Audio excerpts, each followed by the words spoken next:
যদি আপনার মন অশান্ত থাকে এবং আপনি নিজেকে একা অনুভব করেন, তাহলে ভগবান শ্রীকৃষ্ণের এই অমূল্য বাণীগুলো একবার হলেও শুনুন। আপনার মন অনেকটা হালকা হবে। ভগবান শ্রীকৃষ্ণ ভগবদ্গীতায় বলেছেন, যে ব্যক্তি নিজের মনকে জয় করেছে তার মনই তার সবথেকে শ্রেষ্ঠ বন্ধু, কিন্তু যে তা করতে পারেনি তার মনই তার সবথেকে বড় শত্রু। আমাদের ভালো ও মন্দ লাগা আমাদের মনের ওপর নির্ভর করে। মনকে নিয়ন্ত্রণে রাখলে সব পরিস্থিতিতে শান্ত থাকা সম্ভব।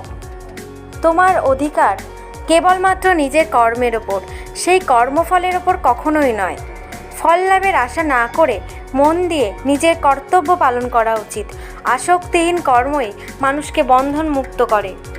মানুষ তার নিজের বিশ্বাসের দ্বারা তৈরি হয়। সে যেভাবে বিশ্বাস করে তার ব্যক্তিত্ব ঠিক তেমনই গড়ে ওঠে। ইতিবাচক এবং সৎ চিন্তা মানুষকে ভালো মানুষ হিসেবে গড়ে তোলে। যিনি সাফল্যে অতিরিক্ত আনন্দিত হন না এবং ব্যর্থতায় ভেঙে পড়েন না, তিনিই প্রকৃত জ্ঞানী ও স্থির বুদ্ধিসম্পন্ন ব্যক্তি। জীবনের উত্থান পতনকে সমানভাবে গ্রহণ করতে শেখাই হলো গীতার অন্যতম বড় শিক্ষা। ভগবান শ্রীকৃষ্ণ গীতায় বলেছেন, সমস্ত কিছুর ভুলে একমাত্র আমার শরণাপন্ন হও, আমি তোমাকে সমস্ত পাপ ও ভয় থেকে মুক্ত করব। পরমেশ্বরের প্রতি পূর্ণ বিশ্বাস ও ভক্তি রাখলে জীবনে কোনো বিপদের ভয় থাকে না। অতীত নিয়ে অনুশোচনা এবং ভবিষ্যৎ নিয়ে অতিরিক্ত দুশ্চিন্তা মানুষের বর্তমানকে নষ্ট করে। গীতা অনুযায়ী যা হয়েছে ভালোর জন্যই হয়েছে, যা হচ্ছে তাও ভালোর জন্যই হচ্ছে। সুখ দুঃখ, লাভ ক্ষতি, জয় পরাজয়, এই সমস্ত দ্বন্দ্বে অবিচলিত থাকা বা সমস্ত অর্জনই প্রকৃত যোগ। মনকে বশে আনতে পারলে তা পরম বন্ধু হয়ে ওঠে। আত্মা অমর ও অবিনশ্বর। শারীরিক মৃত্যু শুধুমাত্র দেহের পরিবর্তন ঘটায়, আত্মার বিনাশ নেই। এই সত্যটি জানলে মানুষের মৃত্যু ভয় দূর হয়। যিনি সকল প্রাণীর মাঝে পরমাত্মাকে দর্শন করেন এবং শত্রু মিত্র সকলে তার প্রতি সমান ভাব পোষণ করেন, তিনিই প্রকৃত জ্ঞানী। পরিবর্তনই সংসারের নিয়ম। এখানে সমস্ত কিছু পরিবর্তনশীল। তাই সুখ দুঃখ, লাভ ক্ষতি, জয় পরাজয়, মান অপমান ইত্যাদির মধ্যে একটি স্থানে অবস্থিত থেকে জীবন উপভোগ করা উচিত। নিজের রাগ নিয়ন্ত্রণে রাখুন। রাগের ফলে ভ্রম সৃষ্টি হয়। এই ভ্রম বুদ্ধিকে বিচলিত করে তোলে।